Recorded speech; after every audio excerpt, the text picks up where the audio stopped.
Does everybody feel all happy now that they got some sugar in them? Yes. Okay, I like to have a little bit of an interactive presentation, so I might ask you questions throughout, but I'm only given an hour, and typically I do this in 3 hours. So if you have any questions, jot them down, and I'll stay behind for some extra time so we can help answer your questions throughout, okay? So we're going to go over a few things today. First, I'm going to explain a little bit about who I am. Nice gentleman already did that, so we can skip that one. I'm going to cover some common marketing questions that a lot of offices have when we start going down this path for advertising. I'm also going to cover the top 16 things that we're going to do for your office in order, as well as some common marketing mistakes. Yes, it's mistakes, not mistakes. I did that on purpose. Next, we're going to cover some top marketing FAQ questions, and then towards the end, I'll cover a little bit about Dr. Marketing and then some case studies and questions for you, okay? So, to explain a little bit about me, that's me. I'm the guy who's throwing candy at you. You're just lucky. The guy that or the show that I did over at the Rocky Mountain show about 2 months ago, I tossed candy, which is why I come and put it in your hand now, because I accidentally hit somebody in the head with a chocolate bar. I didn't want to do that to you fine people. So, candy in your hands.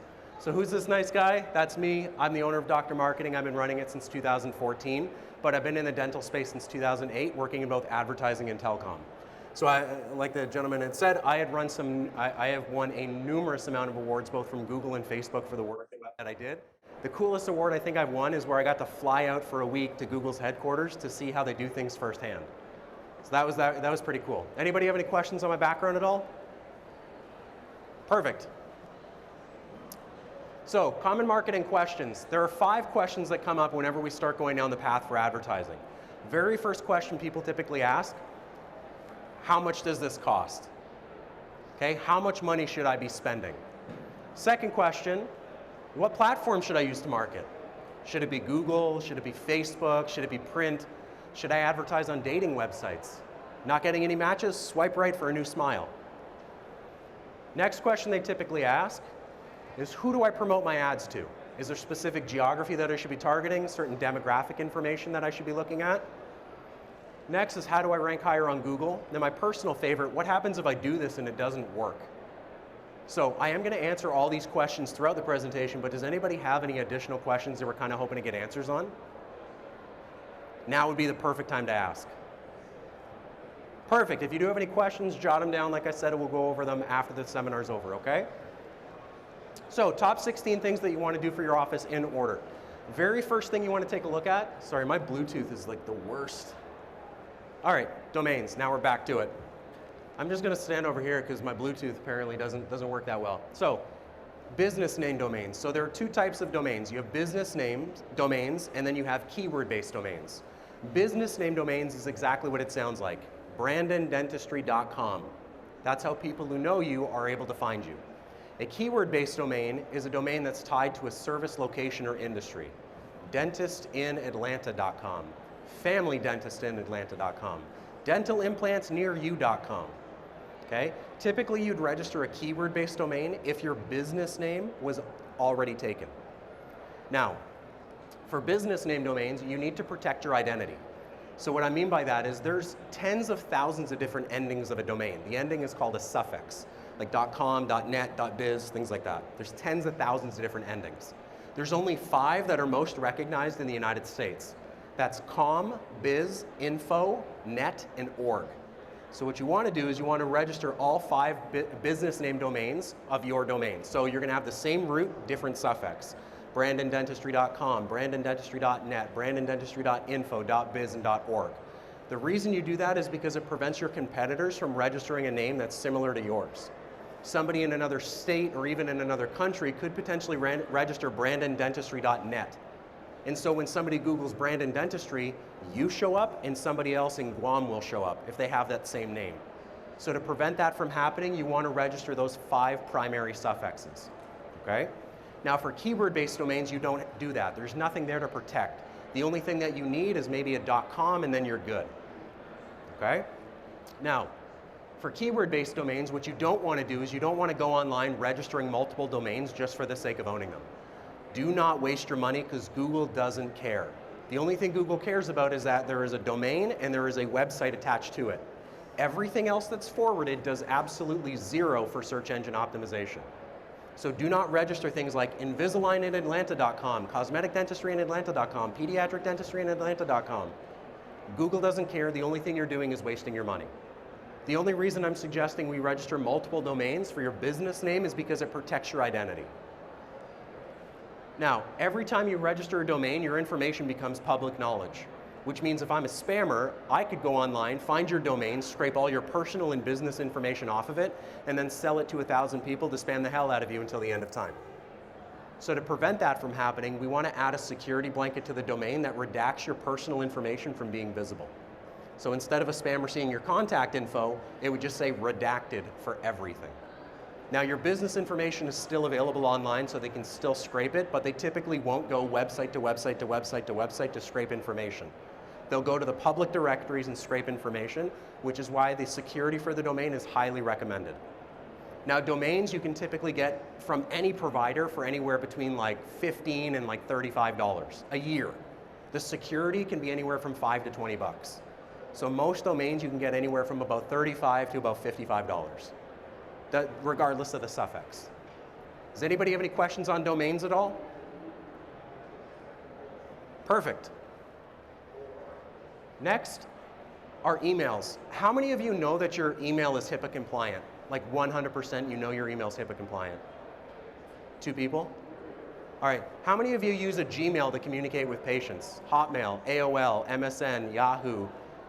Come on, if you don't, I know, there we go, there's some hands, okay. So basically, if you have a Gmail, Hotmail, Yahoo, MSN, Comcast, Me, whatever it is, whatever you've got that's a free email account, the odds of you going into that patient's spam box is about 70%. So if you're emailing a new patient and they don't respond, it's because 70% of the time you're going into their spam box and not their inbox. And it's not because of something you did, it's not because of something the patient did. That's how free email accounts work.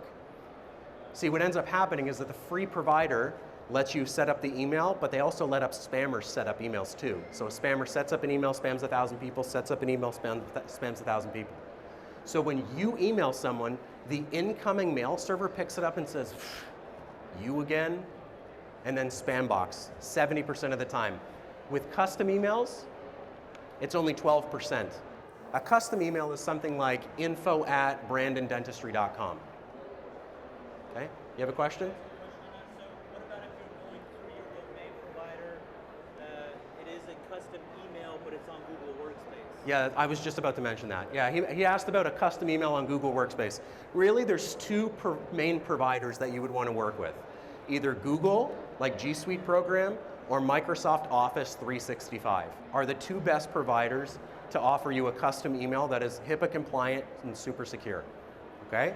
Now, which email are you more likely to respond to? Imagine you're sending a message to another office asking for patient records or sending patient records. Do you think they're gonna answer the email dentaltemp101@gmail.com? Nope. That was actually a dentist's old email address that he was using when he was an associate and then bought the office and still used it.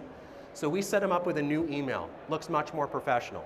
So the benefit of using a custom email is that you can actually take the suffix, pop it into Google, and have it populate your website. But you can't do that from a Gmail account. Okay?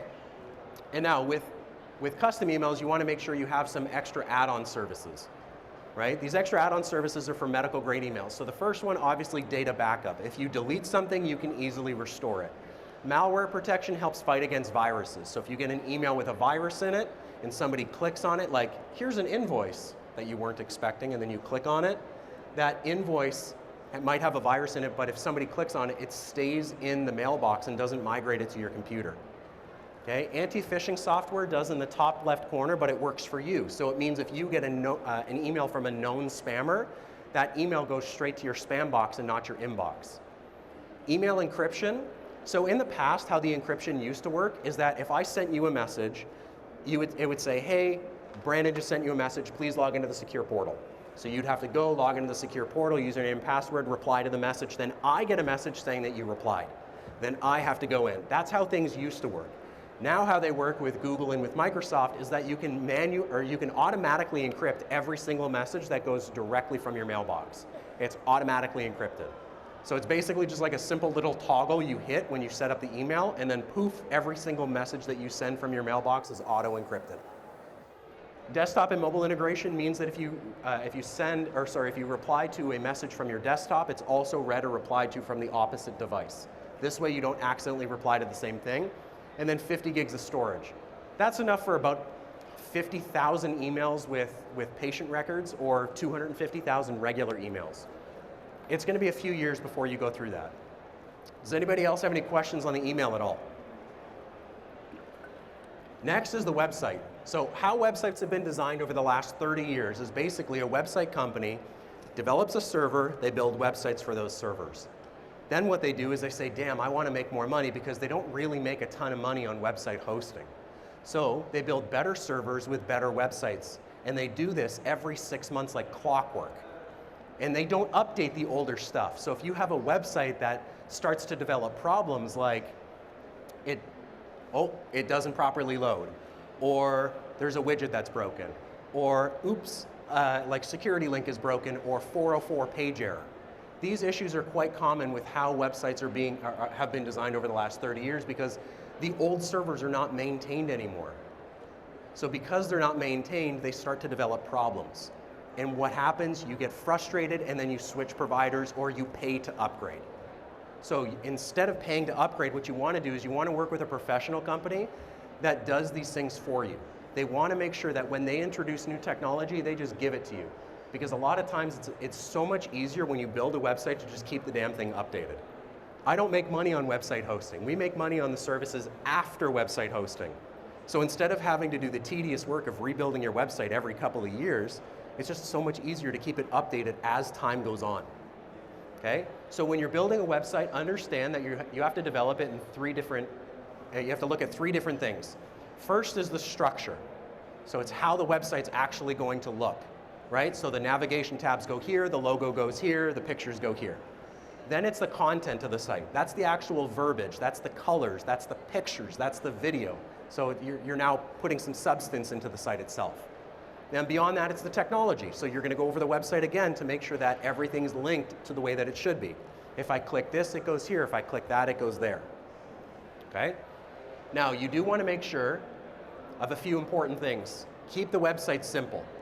And what I mean by that is when you scroll down, don't have call now, scroll down, call now, scroll down, call now. I'm sure all of you have seen that.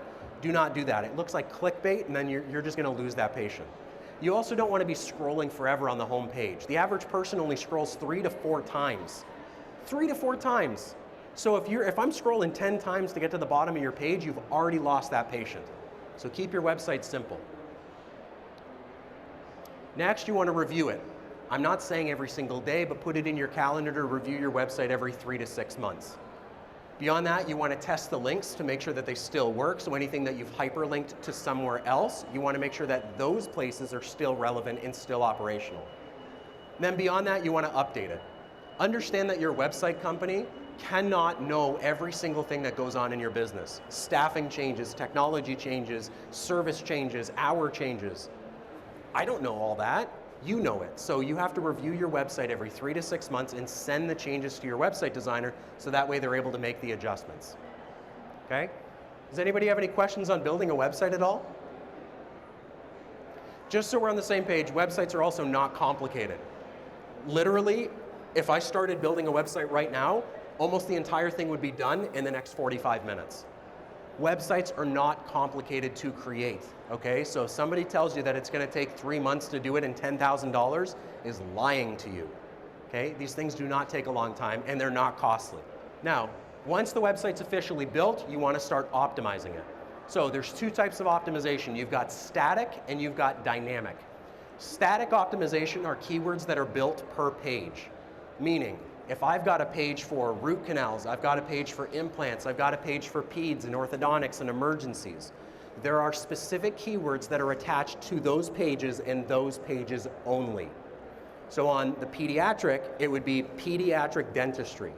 On the orthodontics, it would be Invisalign, braces, right? On the emergency, it would be emergency dentist, cracked tooth, bleeding gums, okay? So if somebody goes online and types in one of those keywords, that specific page will show up. That's a static keyword. A dynamic is a combination to a static. Meaning, if I just take the word emergency dentist, I would put emergency dentist near me. Near me being dynamic. Emergency dentist in Atlanta. Emergency dentist on Main Street. Female emergency dentist. Emergency dentist who speaks Spanish. Emergency dentist open now. It can go on. You can have 500 different dynamic combinations attached to one single static keyword. And this is why search engine optimization is typically a paid service, because you could have hundreds, if not thousands of keywords attached to your website on every single page. Everyone with me on this so far? Okay. Now, you want to make sure that the static keywords are built per page, because what you don't want to do is you don't want to add all the keywords to every single page, because what ends up happening is if somebody's looking for an implant and they land on the pediatric page, what do you think that parent's going to do?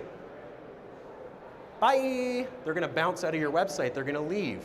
The more people who bounce, the more people who leave, the lower your ranking on Google. So you have to make sure that your keywords are page specific to draw the right traffic to the right page. Okay? Now, you want to combine your keywords. So just because the word emergency dentist is a static keyword doesn't mean you can't add to it. Bleeding gums is also a static keyword, so you can actually start combining them together. Emergency dentist for bleeding gums. Emergency dentist who deals with children. Child dentist, child emergency, emergency dentist, emergency child dentist. You see how these things can start combining just off of very simple combinations? And then from there, you can also add in a dynamic combination to that. So what that starts to create is something called a meta phrase.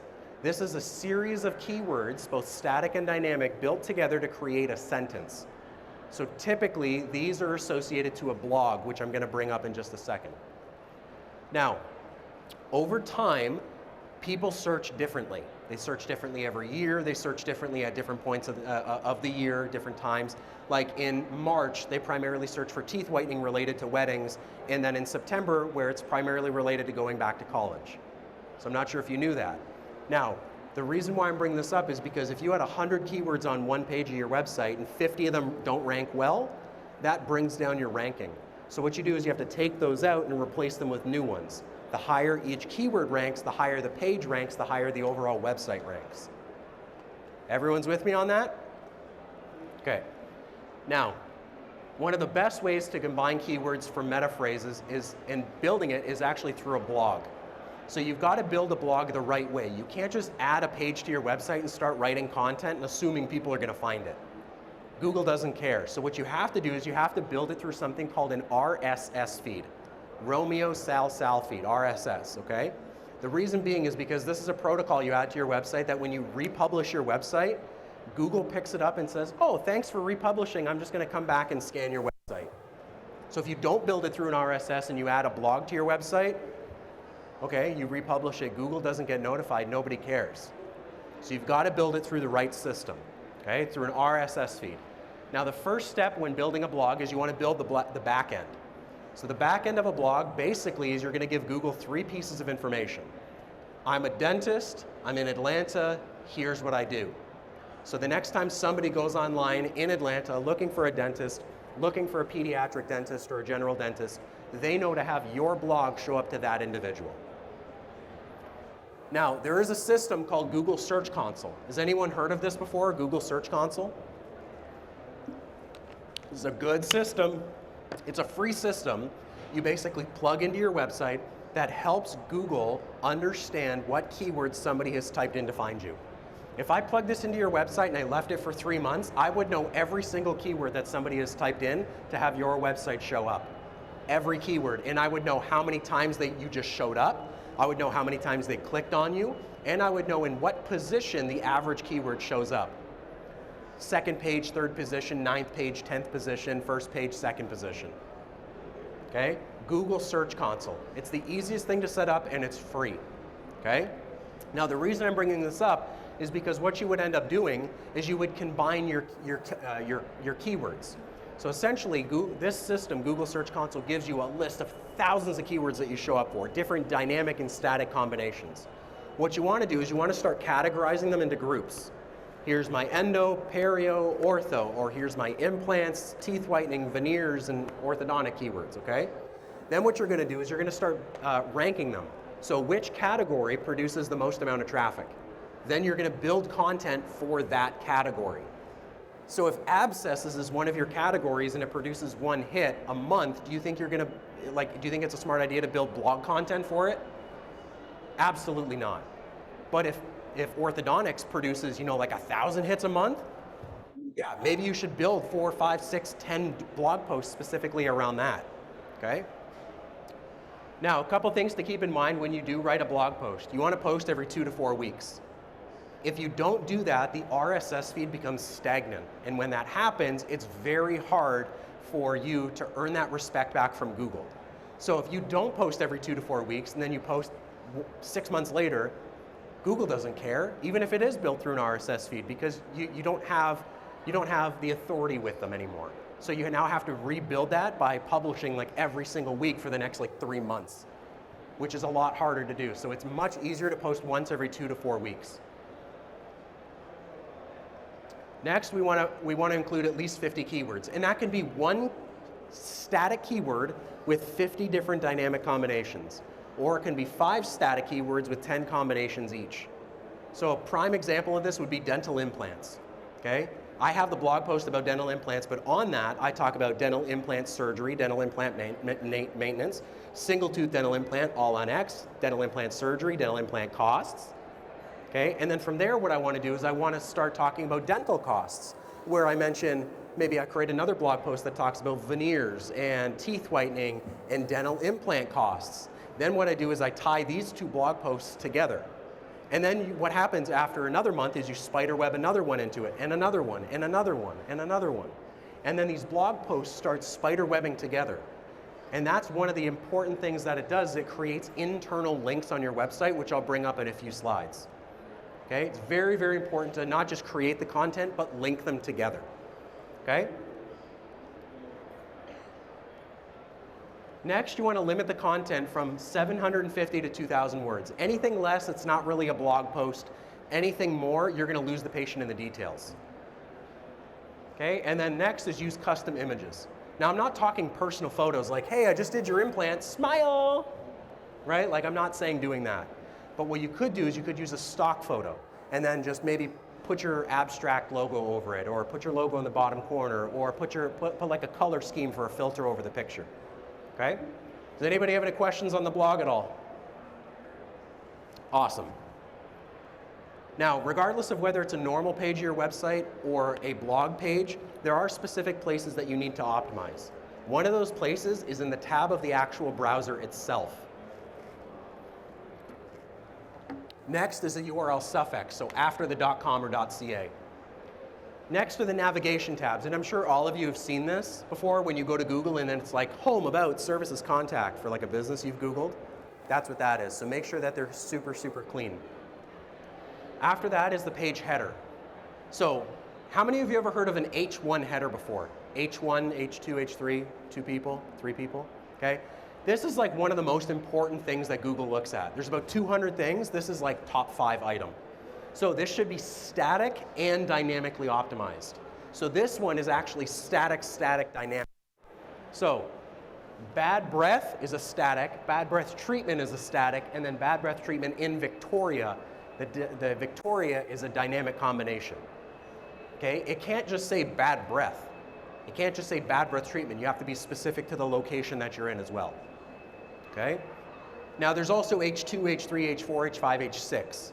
So there's actually up to 6 different headers. You can include all 6 on one page if you want.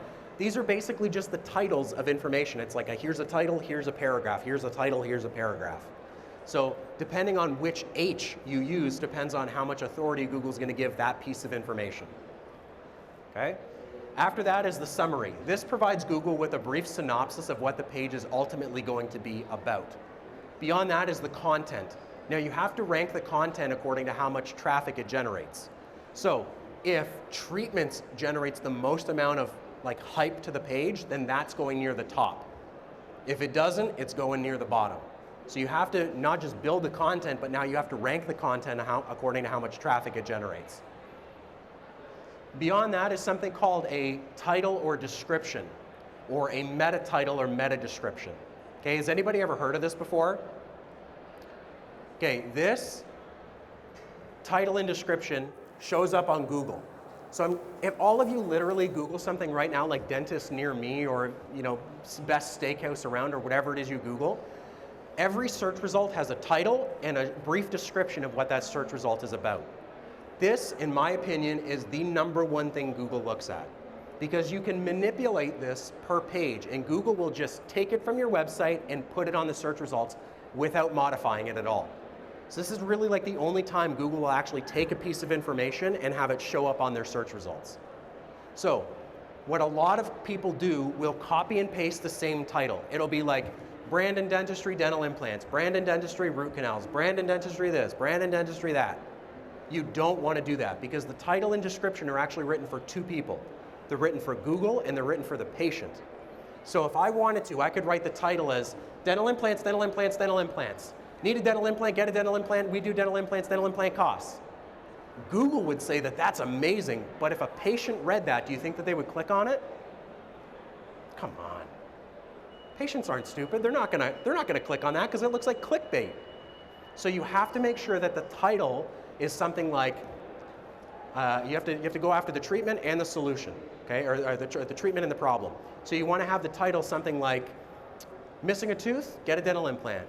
Whether you need a single tooth, 2 teeth, or a full arch, we take care of the restoration and surgery. Call today, free consultation. That would beat everybody in the area. Google would love something like that. And then when a patient reads it, they're like, perfect, this is exactly what I'm looking for.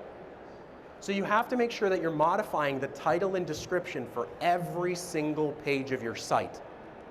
Okay? Very, very important. Next is something called local business schema. This is a page of code, essentially, you add to your website that helps Google Maps find and navigate local businesses to present to local searchers. The closer someone is to your office, the higher you get found on their search results. Now, why is optimization important? Because if somebody Googles a keyword, we want that specific page and only that page to show up. So all the patient has to do is literally click on it and find what they're looking for in one click. Like, that's how it works. That's why your static keywords need to be page specific. Everyone with me so far? Any questions? Awesome. How many of you have a Google business profile? Everybody's hand should go up. Come on, this is the maps section to Google, right? Exactly. Now, if some of you don't have this, or if you haven't claimed it, it's super, super easy. All you have to do, Google yourself. If you have the profile, you just type in own this business and follow the verification steps, okay? Then when that's done, you edit the profile. Now this will take anywhere, if you do it thoroughly, between 2 and 5 hours, because you're updating the pictures, your hours, your holiday hours, your contact information, your insurance information, you're updating your services with descriptions, you're updating every piece of information about your business, attributes, everything, okay? Now once that's done, and you have multiple businesses, Google will also let you categorize the second or third or fourth or fifth or sixth business in one seamless system, okay? Now, how many of you use Bing as your Google search provider? Bing. You know what? 35% of you use it and you just don't know, because it's the default browser for Microsoft computers and nobody knows how to change their default browser. So, Bing is another search engine that 35% of the world still uses. 35%, it's crazy. So, what you want to do is you want to set up a maps section directly on Bing as well. So the easiest thing to do is to log into bing.com using your Google credentials. The same credentials you just logged into Google with. Then what you do is you sync your Google profile directly to your Bing. Bing's going to say, open the floodgates, give me everything. And then Google will pass all the information. And then literally, it syncs it in like 2 minutes. You don't have to spend another 3 to 5 hours creating this. It's 2 minutes, and then you just update the profile. You just make sure that everything syncs as it should have, right? Like, just go through the pictures, go through the industry, make sure that the industry that they selected was correct, things like that. Take another 2 minutes. Super, super easy, okay? And then you have a profile on Bing literally in less than 5 minutes. Anybody have any questions on Google or Bing at all? Awesome. How many of you use a chatbot on your website? 5, 6, okay? How many of you like using a chatbot personally? Like 3 of you. Okay, there's different types of chatbots, okay? You have a live chat and a chat bot. A live chat requires an agent to physically respond. A chat bot is an automated response system. Now, do not get suckered into people that say that their chatbot is AI. How many of you heard that? My chatbot's AI, we'll sell you AI. You think AI is worth $100, $200, $300 a month? AI is worth billions of dollars. You think they're going to sell you a chatbot for $100 a month with AI? No. How AI is, you have every word in the entire English language. Somebody types in a question, and then the bot comes up with a response it deems appropriate for that question. That's AI. That will cost you $10,000 or more a month. You don't need that, okay? That's what AI is. So what I'm suggesting is that you use a bot. A bot has preset responses based on an inquiry, okay? So first thing that you want to do is you want to create all the scenarios. And the scenarios can be specific to certain procedures, or it can be specific to certain categories like endo, perio, ortho, or whatever, okay? Then what you want to do is you want to tie the story, attached to every single scenario, you want to attach a story. So what is the bot going to say when the person engages with this component?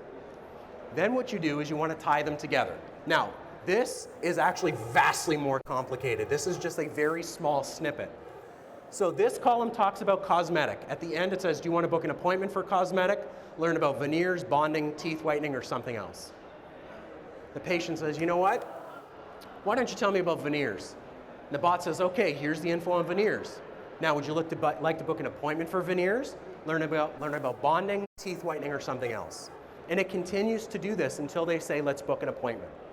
So then what the bot does is says, okay, perfect. Can I get your name, email, phone number, best time to call, and primary concern? So then you get an email, you get an email that looks like this.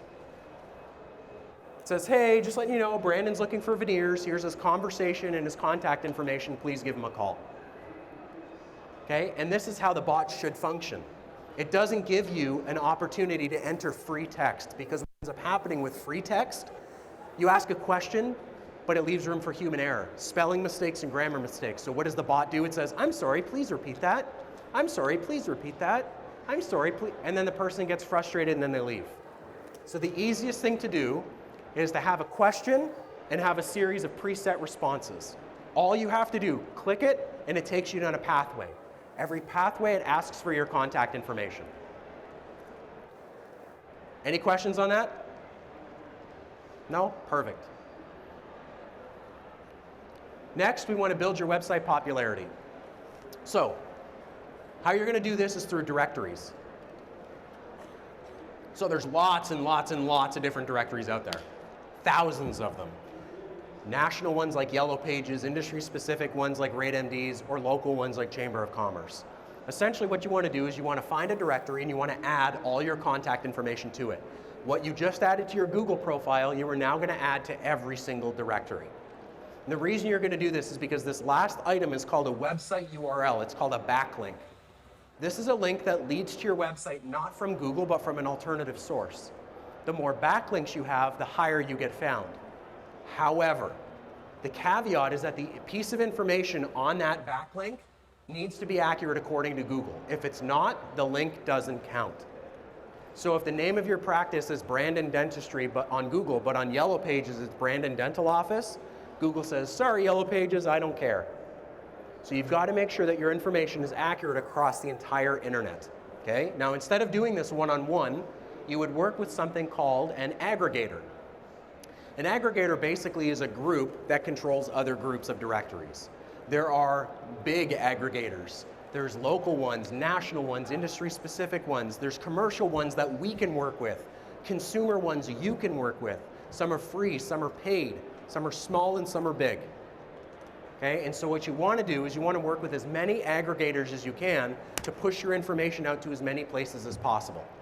The more aggregators you work with, the more places you push your information out to, the more places you get found, the higher you get ranked. Everyone's with me on that? Okay. Now, why we do this is because it creates links. Now, there's three kinds of links. Internal links. I mentioned this through blog. Remember about spider webbing from blog to blog? That's an internal link. It goes from page to page to page, not from the navigation, but from the content. Then you have external linking. That goes from your website to an external source like a school or an association. Then you have directory links. This goes from a third party back to your website. Okay? And the reason you do this is because it promotes you more on Google, gives you more authority. Now what's really cool is the Google Search Console. Remember I explained that system earlier? It tells you the keywords and how you rank and how much traffic each one generates.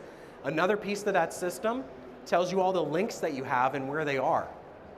So if one of the directories that you want to be on is not on this list, chances are there's a wrong piece of information that you need to update. Anybody have any questions on linking at all? Perfect. It means I'm doing a good job. Next is website accessibility. I'm sure all of you have seen that little feature before. This little guy. Whoops. What is going on? That one. Feature like that. It could be glasses, a question mark, somebody in a wheelchair. It's an accessibility feature. It helps people with disabilities use your website.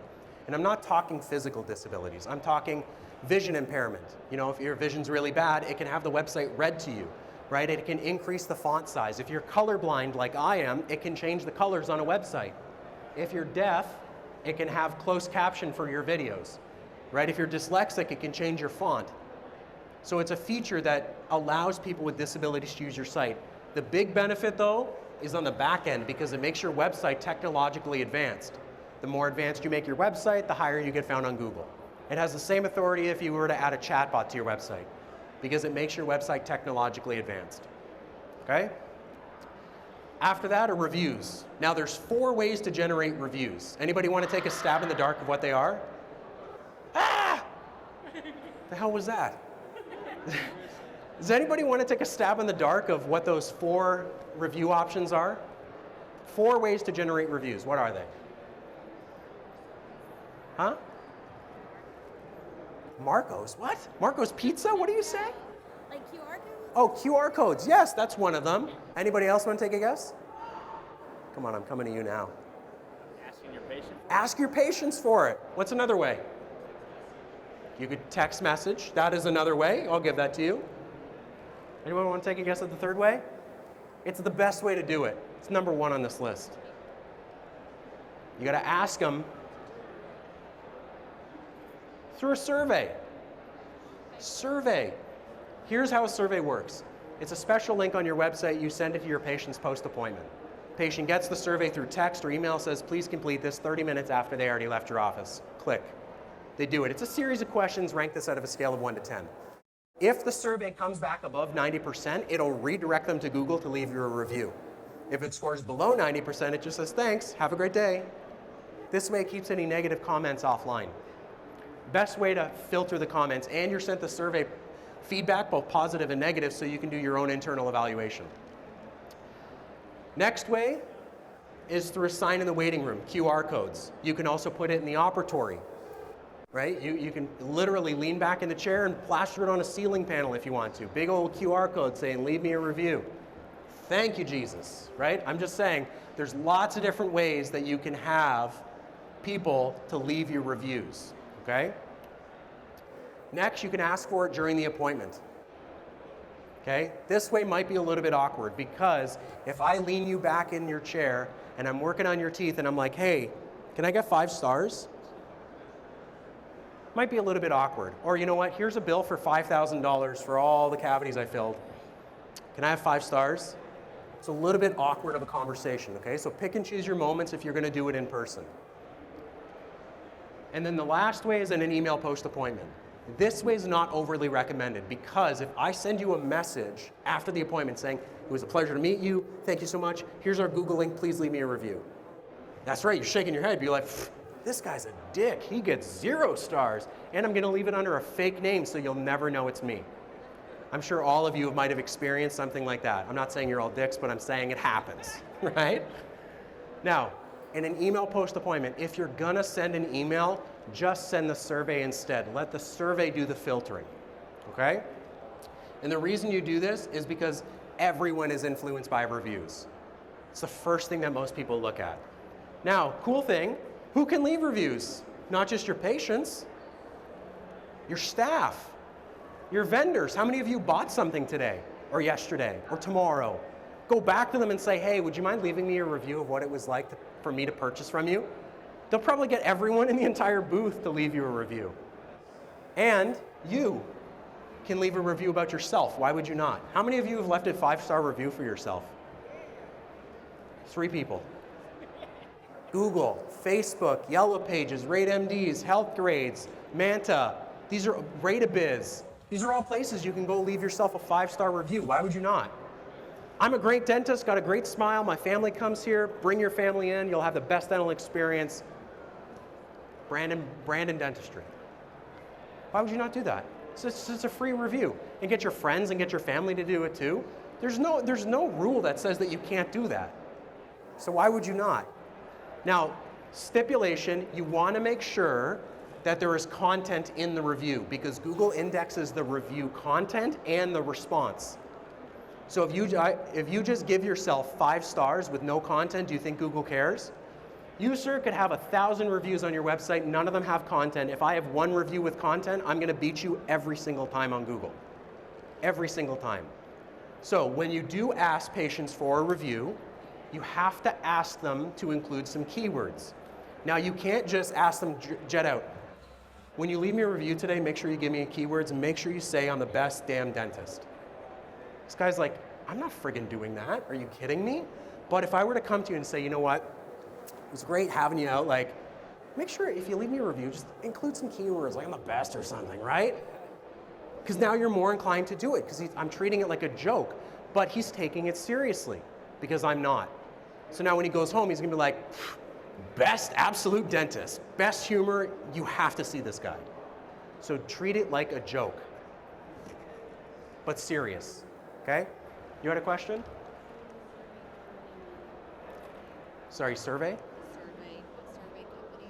Oh, you can build a survey yourself through SurveyMonkey or JotForms, or just go online and type in like best surveys I can put on my website. They have some preset ones that you can just like literally manipulate and add. Any other questions on reviews at all? Perfect. How many of you are doing Google Ads?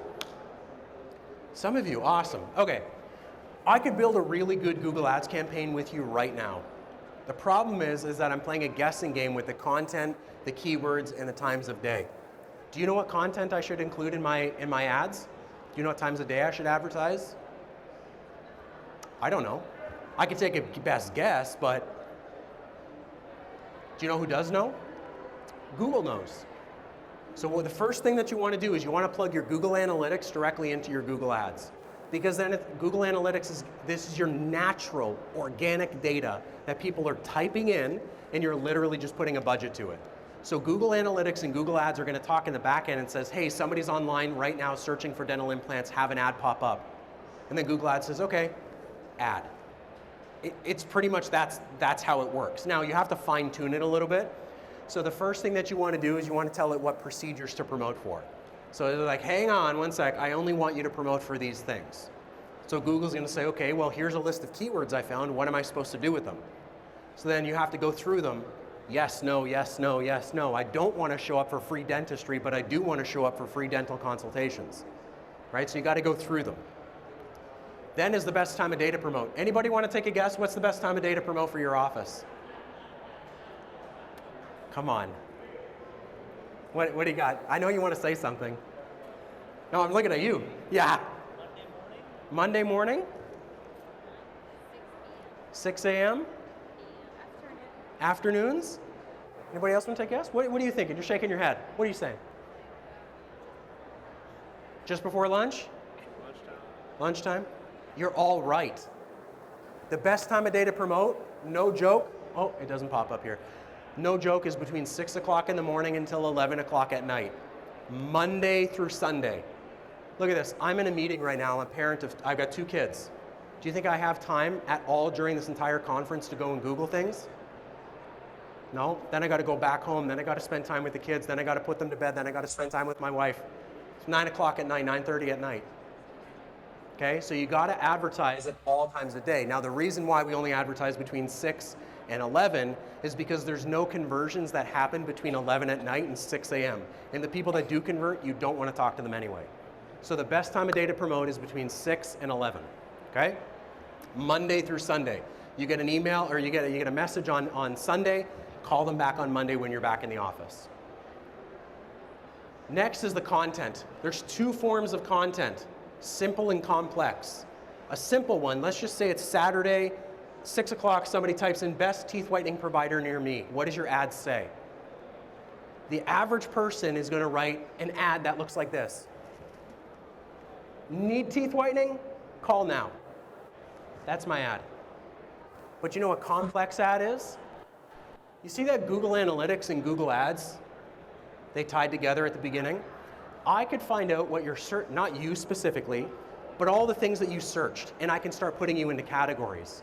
So if I see that you travel for 2 hours every single day, I can assume you're going to work. I can have an ad pop up to those type of people that says, hey, don't have time for in-office whitening? Try our take-home whitening kits, whiten on the go. Or let's say it's springtime when weddings typically happen. And let's say I've created a category that says that, you know, I want an ad to show up to all the people that are looking for wedding venues. And then those people go online looking for teeth whitening.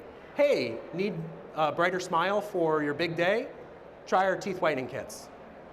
You know, come in office, get a brighter smile today. That is a complex ad. Both simple and complex need to coexist because people react differently to pieces of information. Okay, next is the budget. Understand there is a limit to how much you're going to spend on Google. Let's just take teeth whitening, 3 miles around your office. The average person clicks on all these people, okay? They would, let's just say the average dentist is spending $300 or $500. You have to go and spend $600. You have to spend more than the average. Not the most, just more than the average. Now, let's just say you want to spend the most. You want to spend $10,000 a month on teeth whitening. There's only so many people within those 3 miles that are going to click. So even if you showed up number one every time, Google might come back to you and say, I was only able to spend $1,000. So they're going to suggest two things. You either add more services into the radius to allow implants and orthodontics and peds into the service, or you expand the geographic radius. If you choose not to expand the geographic radius and you want to go after services, that's fine. The 10 grand might work. But if you want to expand the geographic radius, I don't suggest it. Because the further somebody has to travel to your office, the lower the show percentage. So we ran the numbers on this. Between 3 and 5 miles away from your office, the show percentage is about 90%. Between 5 to 7 miles, your show rate drops to 66%. Beyond 7 miles, you're looking at close to 30% show percentage. And that's in any geographic radius. Doesn't matter if it's a metro area or if you're in a rural area. Okay? So no more than 3 miles is typically my rule of thumb. I will go as far as 7, but try to keep it closer to your office, okay? Now, whatever you put into Google, you should expect between 2 and 8 times in return, okay? Facebook and Instagram. So, first thing that you want to do is you want to set up your Facebook profile. I start with Facebook and Instagram because they're the ones that everybody knows. So you want to set up your picture, your cover picture, your contact information, your hours, everything, then you link Facebook and Instagram together. Then what you do is you set up your automated responses. So somebody comes to your Facebook page and says, hey, welcome to our Facebook page, here's our hours and contact information, how can we help? Then what you want to do is you want to set up your pixel. So the pixel is essentially an analytics system that tracks demographic information like age, gender, marital status, kids, jobs, stuff like that. So what you want to do is you want to look at the pixel and then create a post based on the pixel. So somebody goes online and they're on Facebook. Let's just say they engage with you and then we start categorizing them. And then I look at the pixel and it says, you get a lot of people with kids engaging with you. What do you think I'm going to build the post around? Probably people with kids, right? That would make the most sense. Then what you do is you engage with them. So if they comment, you reply. If they share a post, you share back. If they like one of your posts, like one of theirs. It doesn't matter if this is Facebook, TikTok, Twitter, YouTube, X, or whatever. Okay, this is how this is how a social page is done. You look at the pixel, create the post, and engage. Look at the pixel, create the post, and engage. Okay? Now, once you have a history of creating solid content, you want to start promoting it on Meta.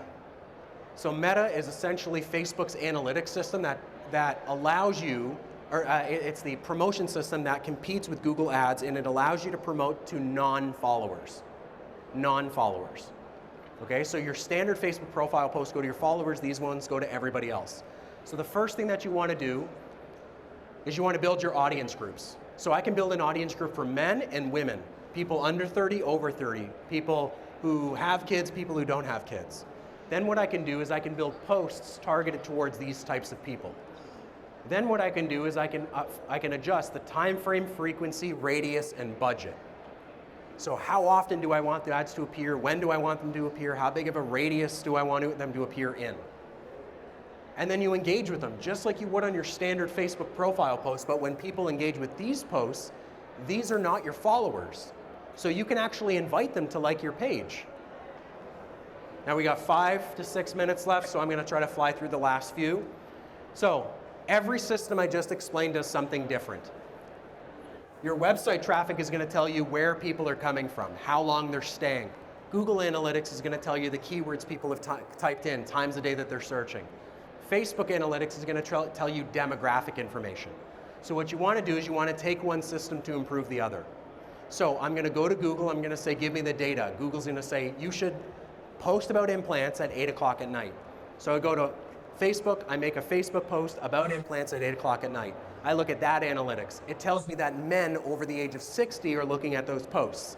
So I go back to your website and I change all the imagery on the implants to coincide with men over the age of 60. So this way, anybody who lands on your website is more likely to convert because they can resonate with the imagery. It's a very sneaky form of marketing, but it works. Now, everything I've just explained up to this point has been digital. This is non-digital options. These are things that have historically worked, but you gotta do them the right way. So printed flyers, radio campaigns, wrapping a bus, doing a billboard, having a commercial at the beginning of movies, community sponsorships, business partnerships. Anybody have a tanning salon near their office? Anybody? Go into the tanning salon, create a big poster and say, can I put these in every single one of your tanning beds? Get a brighter body, get a brighter smile. You might have to make a deal with the tanning bed people, you know, free teeth whitening for the year or something. Why would you not do that? People care about the aesthetic of their bodies. They're 100% going to care about the aesthetic of their teeth, okay?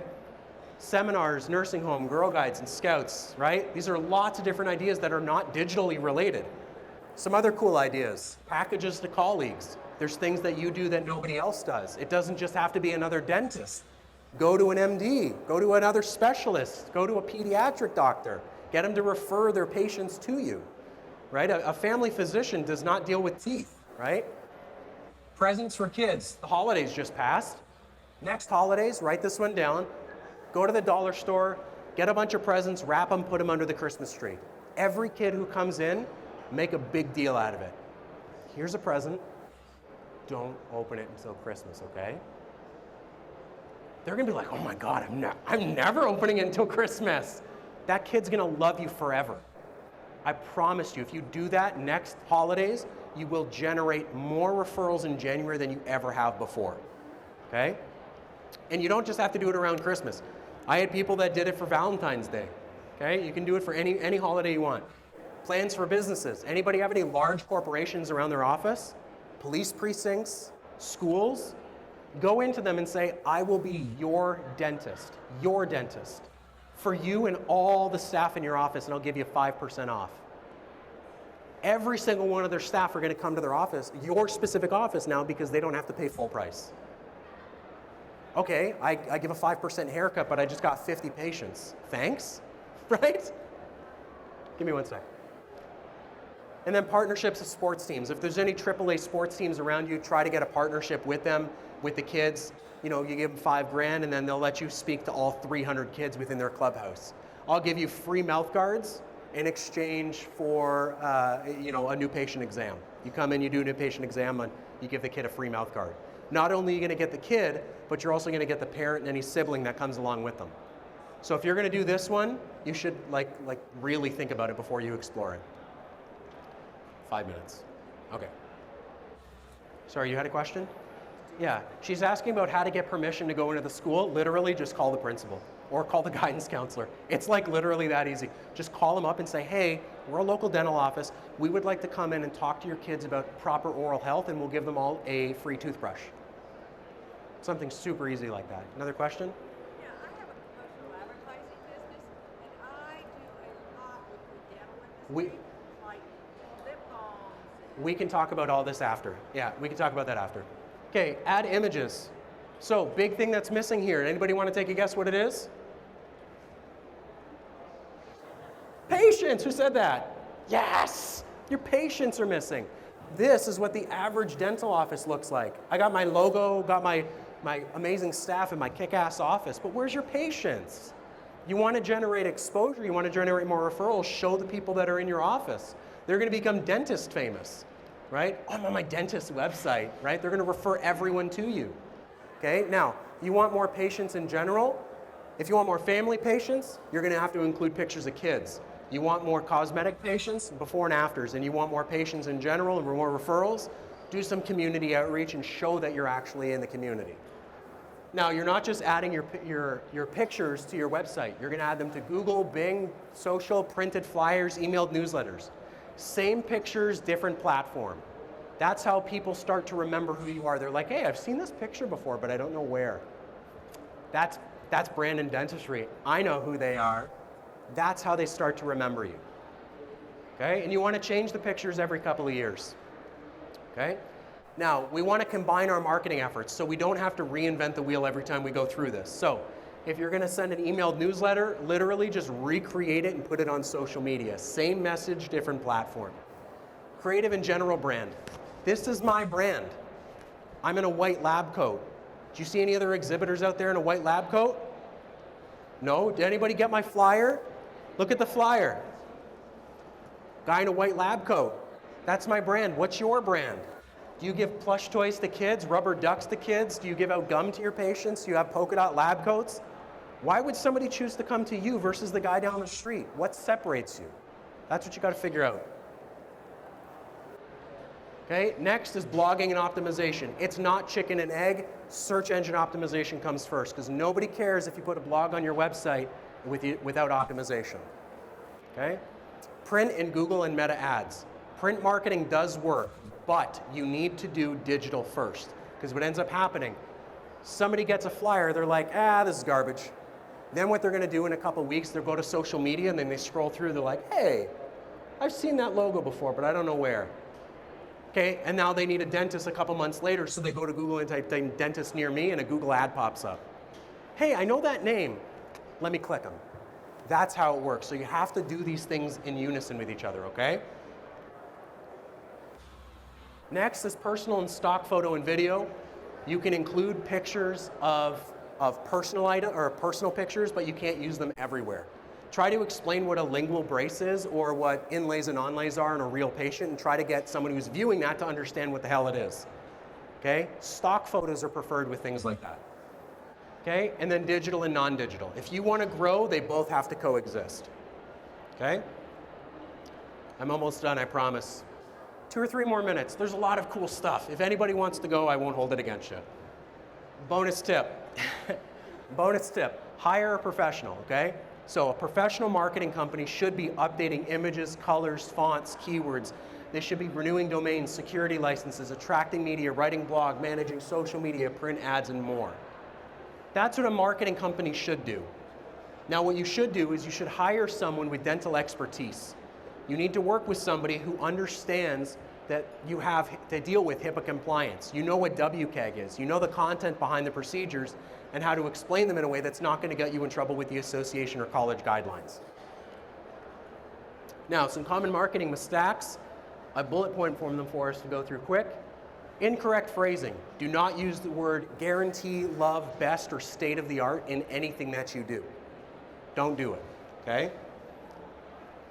Next, testimonials and reviews.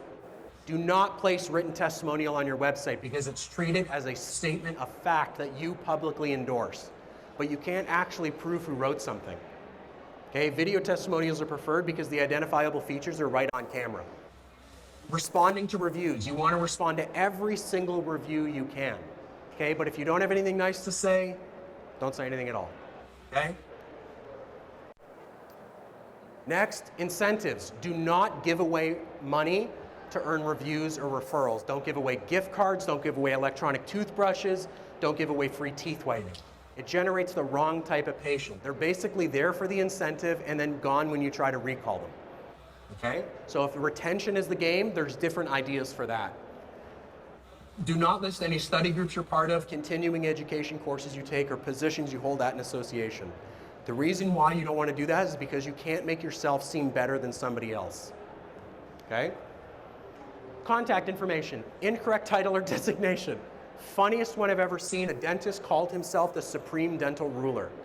You cannot do that. Just dentist, DDS, DMD, whatever your designation is. Having multiple websites for the same practice. That's how you get blacklisted from Google. And then directory mistakes. Fix the problems because it's costing you business. Okay? Marketing. Promoting for services you don't offer. Obviously you can't do that. Plagiarism. Improper explanations. This is all very basic stuff. And then an improper marketing budget. If your budget's too high, you could be overspending on very basic services. If it's too low, you're not going to be generating the results you need. So, what should your marketing budget be? Anybody want to take a guess the percentage of what it comes out of your sales annually? How? 10%? 30%? Oh, 3%? How much you want to guess? 10%? 30? Oh my gosh, you just scare me with 30%. 5%? You're all pretty close, but guess what? It could be from 0 to 100%. Yeah, because if you're a brand new office, you're spending everything. If you're an established practice, 4 operatories, 3,000 active patients, you're probably spending 1%, okay? But we put together averages of what the average marketing company will charge you for these services. Website design typically floats between 1 and 10 grand, depending on if it's a template or custom. Custom emails are between 10 to 100 a month, depending on the provider and amount of space. Chatbot systems are between 50 to 300 a month, depending on if it's a bot or an automated, a bot or a live chat responder. Directory management fixes the problems. That's between 50 to 300 a month. Review Booster is the custom survey that can redirect to patients after they leave you a survey review. That's between 50 to 300. That depends on if it's a manual system or an automatic sending system. Search engine optimization is the dynamic version that adds keywords to static. That's between 250 to 500. Social media is the same, depends on the number of posts and platform you go with. And then, whoa, what happened? That was crazy. And then ads management is between 15 and 25%. So let me just kind of back this up for 1 second. This one, 15 and 25%. If your budget is $1,000, you're going to pay the marketing company $200. They're going to give $1,000 to the Google or Meta or wherever you're going to give it, okay? 20% is what you should be spending. Some marketing companies I've talked to, 45% of your budget. Crazy expensive. 1 to 4% of annual sales. 1 to 4%. That's what you want to stay within, okay? I swear I'm almost done, I promise you. Okay, so a couple tips and tricks. Look at your website on all device sizes, make sure that it formats correctly. Okay? Next, for optimization, anybody want to do this? Right-click on your website on any page. Right-click and click View Page Source. This will show you the code of the website. Then what you're going to look for are things called title and description, what we went over before for optimization. So you can actually see if the person you're paying for optimization is doing their job. So you can do that for every single page of your site. Then what you want to do is you want to look at your social media, make sure that the dates and the pages are correct, the content is correct, the images are correct, that they're posting on a consistent basis. Next is your ad spend. So how much money you want to be spending on your ads. Okay, so typically the cost to generate one single paying patient with marketing will be between 150 to 250. The reason being is because that will depend on the type of patient you're wanting. Emergency versus implants versus orthodontics. The big reason for that fluctuation as well has to do with your patients. If your staff. If your staff pick up the phone and say, "Thank you for calling Brandon Dentistry, we're busy right now, hang on 1 second." Well, and the patient's like, "What the hell was that?" That's your receptionist telling the patient to hang on 1 second. She didn't even give the patient any time to say hello. Okay, so you got to keep that in mind. You got to make sure that you're training your staff appropriately, okay? And then just a little bit about doctor marketing. We're full service. We don't offer contracts. We save you time. We've got partnerships with Google, Facebook, GoDaddy, Microsoft, Constant Contact. We're pretty awesome. That's basically about it. Okay, we offer literally everything. Everything I just explained, you could do yourself, or you could hire someone like Doctor Marketing to do it for you. Okay? And I promise you, we're not expensive. Some case studies from other offices. Different locations, how many years they've been with us, types of marketing that they have, average number of patients, and their cost. Give you a second to soak that in. Understand though, every single person, it doesn't matter if you come to me and you say, I want to generate 1,000 patients, you're starting at the same level as everybody else, which is basic. Because I don't know if these things are going to work for you, but we have to put them on hold until we can understand the analytics. Start small. What I don't want to do is take your budget and go like this. That worked, but then look at all the other spaghetti that just went on the floor. Look at all your other money that just went on the floor. Take a step back, understand your analytics before you start spending money, okay? Anybody have any questions? I'll be over here answering questions if you do.